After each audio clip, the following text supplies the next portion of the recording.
Al-Hasan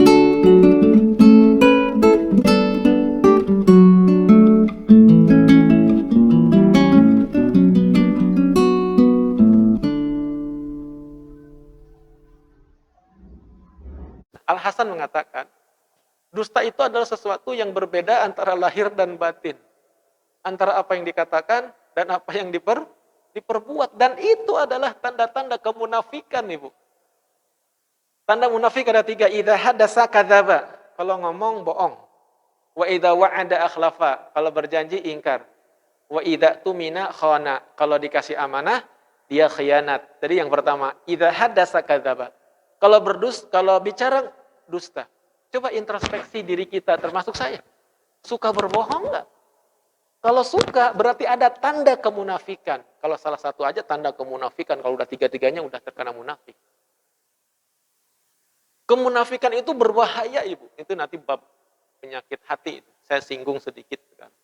Kemunafikan itu berbahaya. Ibu-ibu sudah mendengar berita dari agama bahwa nifak akbar itu menyebabkan pelakunya keluar dari Islam. Menyebabkan dia kekal di dalam neraka.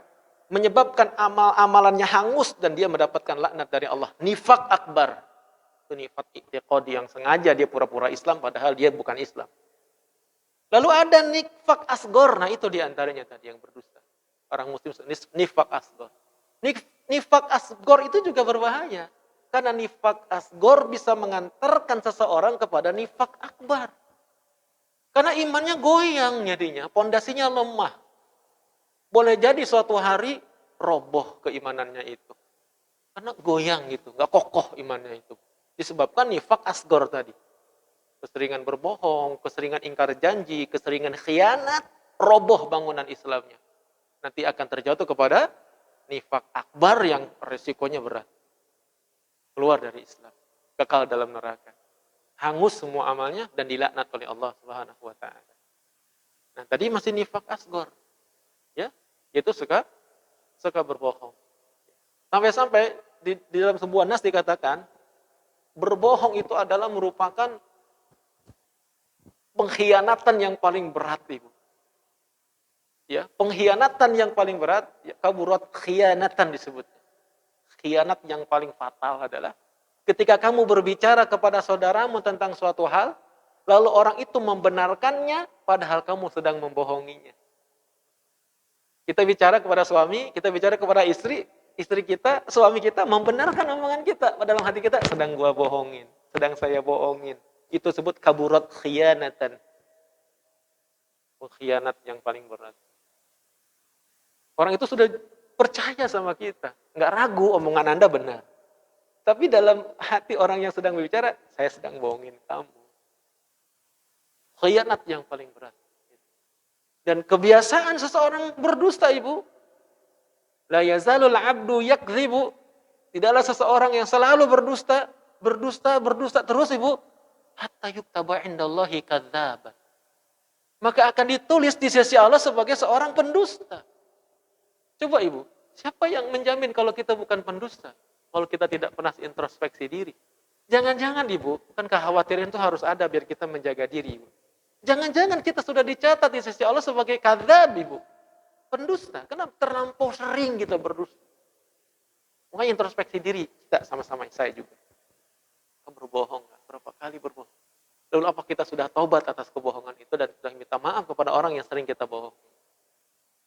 Harus minta maaf. Enggak bisa. Karena hubungan dengan manusia. Kecuali kalau bisa menimbulkan kemadaratan yang baru, maka tidak perlu menyebutkan kesalahan kita, sama seperti ghibah. Dan cukup tidak mengulanginya lagi dan kemudian jujur sampai wafat gitu. Iya, Bu?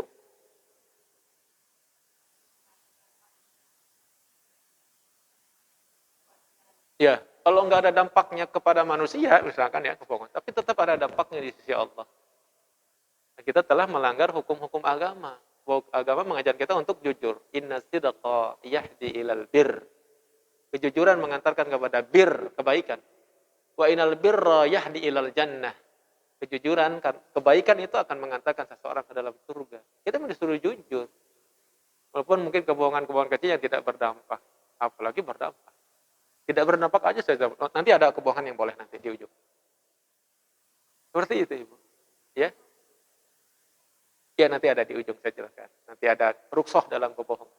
Kita lihat dulu ancaman-ancamannya. Larangan-larangannya dalam hadis Nabi betapa besarnya dosa berbohong. Betapa tadi saya sampaikan dosa yang paling buruk, aib yang paling keji. Itu adalah berbohong. Ya, dalam hadis lain Nabi mengatakan, ya ada 3 orang kata Nabi, la yukallimuhumullahu yaumal qiyamah. Tidak akan diajak bicara oleh Allah pada hari kiamat. Didiamkan, Ibu. Wala yuzakkihim, tidak akan dibersihkan dosa-dosanya. Walahum adzabun alim, dan mereka mendapatkan azab yang pedih. Enggak main-main ini, Ibu. Didiamkan saja, Ibu, itu sudah menyakitkan. Didiamkannya bukan oleh suami, bukan oleh pejabat, oleh Allah Subhanahu wa taala. Pasti amat sangat menyakitkan. Dan tidak dimaafkan kesalahan, tidak disucikan. Dan ditimpakan azab yang pedih. Siapa mereka? Syekhun zanin, orang tua yang berzina. Sudah tua berzina. Berat itu. Yaumul qiyamah. Pada hari kiamat nanti. Ada 3 orang yang tidak akan diajak bicara, tidak akan disucikan, dan akan mendapatkan azab yang pedih. 3 orang itu adalah, pertama, syekhun zanin. Orang tua yang berzina. Kalau dalam bahasa Arab, syekh itu ada 2 pengertian, Bu. Ada syekh itu artinya orang tua renta. Ada syekh itu adalah yang disematkan kepada ulama yang tinggi ilmunya. Syekh jadi. Yang tinggi ilmunya, orang tua renta dipanggilnya syekh dalam bahasa Arab. Atau orang yang sangat tinggi ilmunya juga dipanggilnya syekh. Syekh. Dulu ada Syekh Ali Jaber ya, almarhum. Nah, syekh boleh jadi juga anak muda kalau ilmunya tinggi gitu ya. Yang kedua adalah wa malikun kadzab. Raja yang suka berbohong. Iya, raja atau penguasa yang suka berbohong. Bisa raja, bisa penguasa, bisa juga kita maksudnya.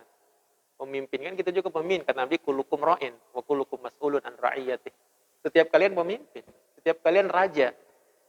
Ya, suami raja, istri pun raja di rumahnya. Ya, yang suka berbohong. Malikun kadzab, tidak akan bicara oleh Allah. Di antara ada yang ketiga adalah wa miskinun mustakbir. Orang miskin yang sombong. Orang miskin yang sombong. Sombong itu apa, Bu? Sombong itu apa? Kadang-kadang karena ya sombong itu apa? Sombong itu adalah merasa diri lebih baik dan dari orang lain dalam segala hal, kemudian melecehkan. Kalau nggak melecehkannya namanya ujub. Itu penyakit hati. Seperti orang miskin bisa, Bu. Dia merasa paling soleh, bisa orang miskin yang soleh. Dia merasa paling sayang, paling soleh di kampung. Merasa gitu ya. Yang lain nggak ada seberapa ibadahnya, itu sombong. Kalau cuma sekedar sayang paling A, B, C, D, itu baru ujub. Ujub kan saudara kandungnya sombong, Ibu, adik kakak. Sombong lebih berat lagi. Sombong tuh berangkatnya dari ujub. Bangga, pamer, gitu ya. Ini orang miskin juga bisa. Yang disombongkan banyak, nggak selalu harta. Nah, itu. Padahal dalam hadis ini, orang miskin yang sombong itu tidak akan diajak bicara, tidak akan disucikan, mendapatkan azab yang pedih. Waliyahzubillah. Dalam hadis lain Nabi mengatakan, Ibu, maka Rasulullah, sambutlah aku dengan 6 hal, maka aku akan menyambutmu di surga. Allahu Akbar. Mau nggak Bu disambut di surga, Bu? Mau dong, nggak mungkin nggak ada orang yang beriman dan bertakwa. Apa 6 hal itu, Bu, yang menyebabkan kita akan disambut oleh Nabi di dalam surga? Yang pertama adalah, jika berbicara, dia tidak berdusta. Jika berbicara, dia tidak berdusta. Pembicaraannya adalah benar, bukan kebohongan. Baik pembicaraan dalam urusan keseharian, ataupun dalam bentuk saya ceramah ini, Bu. Mengisi kajian. Saya bisa berdusta gak? Bisa. Kan yang disampaikan Ustadz dari Al-Quran dan hadis Nabi, bisa. Yaitu bahwa saya menyampaikan sebuah hadis yang Nabi tidak menyampaikannya. Sambutlah aku dengan 6 hal, maka aku akan menyambutmu di surga. Sambutlah aku dengan 6 hal, maka aku akan menyambutmu di surga. Satu tadi, kalau berbicara dia bohong. Seperti saya mengutip hadis Nabi, lalu saya sebuah hadis Nabi, ternyata tuh Nabi tidak mengatakannya. Itu Nabi bahkan wanti-wanti dari dulu. Man kadzdzaba alayya muta'ammidan falyatabawa maq'adahu minan nar. Siapa yang berdusta atas namaku, maka telah disiapkan tempat duduknya dari api neraka. Ini mau Ramadan, ada banyak sekali penceramah menyampaikan siapa yang bergembira atas kedatangan Ramadan diharamkan jasadnya dari api neraka. Itu kan hadis palsu. Oh, Nabi nggak ngomong gitu. Hadisnya dikutip di dalam kitab Durratun Nasin, itu bukan kitab hadis. Kitab Durratun Nasin itu pegangannya kiai itu pada itu kitab puisi sebenarnya. Yang ketiga, jika diberi amanah dia mengkhianatinya. Ya Allah, mulai dari orang biasa sampai pejabat ini yang paling sering kita lihat. Dikasih amanah, amanahnya dikhianati. Berat sekali sih. Yang paling berat amanah itu kan kebanyakan ya pengampu amanah. Oh, ibu juga punya amanah ibu ya. Apa ibu? Anak-anak ibu ya Allah. Kasihan kalau seperti ibu Kanti ya. Yang beritanya ibu Kanti ya, yang depresi itu kan. Pasti ada amanah yang nggak ditunaikan di situ.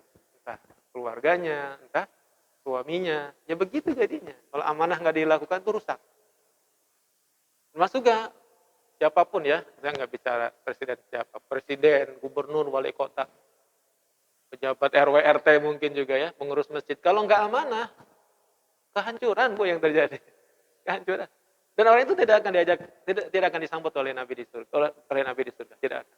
Khianat terhadap amanah. Yang keempat adalah jagalah pandanganmu. Jadi orang-orang yang disambut di surga oleh Nabi dari 6 hal ini, orang yang menjaga pandangannya. Dari apa? Dari melihat aurat yang mengundang syahwat. Ya. Dan sekarang marak sekali ibu melalui apa? Handphone. Ngeri sekali ibu ya. Anak-anak remaja terutama. Fondasinya masih lemah. Ya, sehingga tidak bisa menjaga pandangannya. Apalagi mereka belum nikah juga. Yang kelima adalah jagalah kemaluanmu. Ini orang yang menjaga diri dari perbuatan zina. Dan yang keempat, yang keenam adalah jagalah tanganmu. Apa maksudnya Bu? Tidak menyakiti orang. Jagalah tanganmu. Memukul dan sebagainya. Jadi memukul yang boleh ada Bu ya. Seperti memukul anak usia 10 tahun yang nggak mau sholat. Seperti memukul suami ke istri yang melakukan nusyuz. Tapi semua itu pukulannya tidak menimbulkan luka memar Bu ya. Pukulan tarbiyah itu pendidikan. Ya, tidak sampai menjauhkan dia terjatuh, itu tersakiti. Sebagai bentuk murka Allah melalui orang tua kepada anak yang nggak sholat, murkanya Allah melalui suami kepada istri yang melakukan nusyuz, pelanggaran lah ini. Begitu. Nah, tidak akan disambut mereka di dalam surga. Karena itu ibu jauhi ibu perkara ini dusta ya Allah. Saya juga ilmu yang saya tahu itu jadi membuat saya kayak ada yang negor sendiri gitu. Ya pengetahuan saya yang negor. Asal tadi berbohong atau mau bohong nggak jadi.